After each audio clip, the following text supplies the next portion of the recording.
చౌక ధరకు పరిశ్రమలకు ఇచ్చింది ప్రభుత్వాలు, గతంలో ఉన్న ప్రభుత్వాలు ఇచ్చినాయి. మరి నువ్వెందుకు దాన్ని ఫ్రీగా చేస్తున్నావు? కోకాపేటలో 177 కోట్లు, రాయదుర్గంలో 177 కోట్లు, కోకాపేటలో 150 కోట్లు ఎకరం అంటున్నారు. మరి షాపూర్లో ₹1 కోటి ఎకరం ఎట్లుంటుంది నువ్వు చెప్పు నాకు.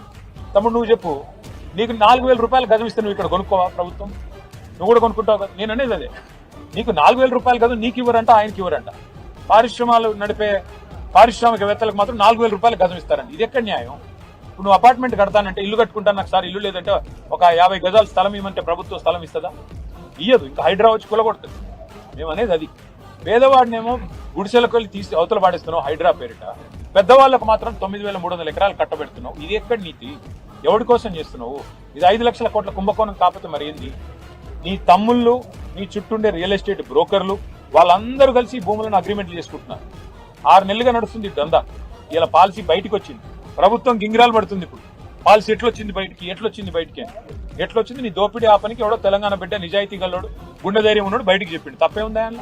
అంటే నువ్వు దోపిడీ చేస్తుంటే అడ్డుకుంటే నీకు నచ్చినది చెప్పు. అసలు ఎందుకు దోపిడీ చేస్తున్నావు దాని మీద చెప్పు.